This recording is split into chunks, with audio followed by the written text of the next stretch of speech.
again, mid to large, so about 5,000 to maybe 50, 60,000 employee. I've seen this across the board. Uh, Hackathons in general, I've found, have not been very successful. This is just my Yeah, opinion.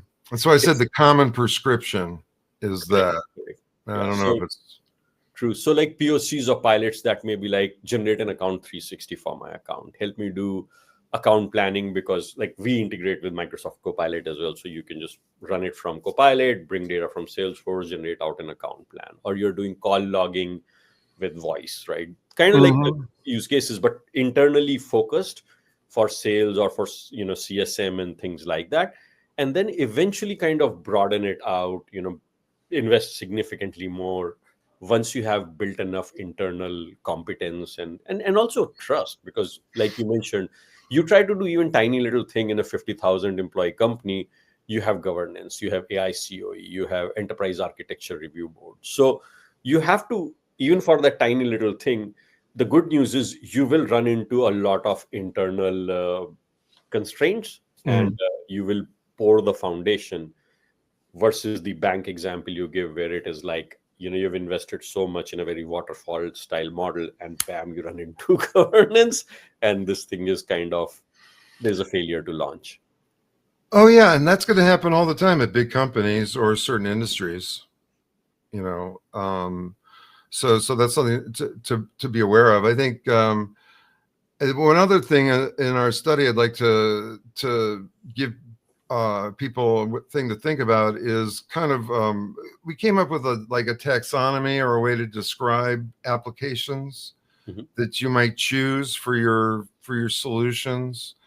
And GPT-FY is like a great example of what we call an overlay AI application, meaning that you have an architecture where you're flexible. You can work with any kind of substrate, so to speak, source of data, context, or whatever, and then you even have a bring your own key thing, which is remarkable. People love that.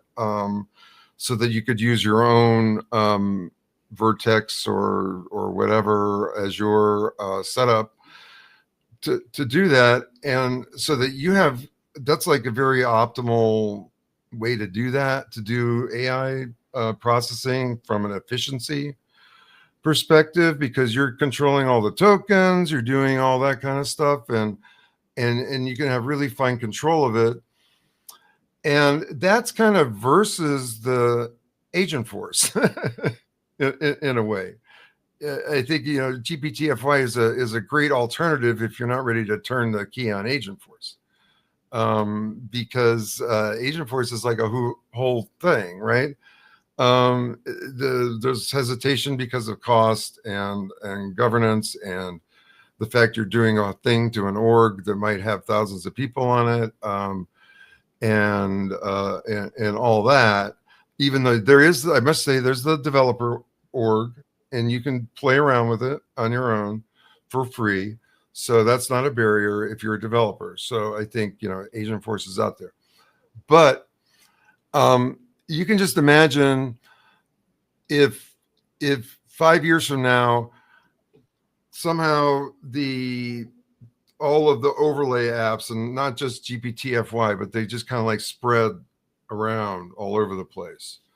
There's going to be a reaction to that, and it's kind of like how in the industry there's always like a bundling and unbundling phase we're going through as an industry.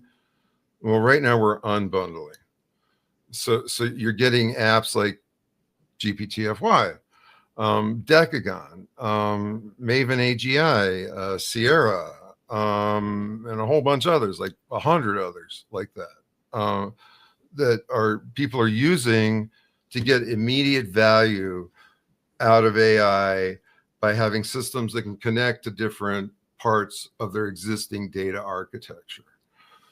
So they don't have to do all the activation energy and worry about data gravity and all that other kind of stuff too. So that's why the overlays right now are popular. True, true. I Very well said. I think there's a use case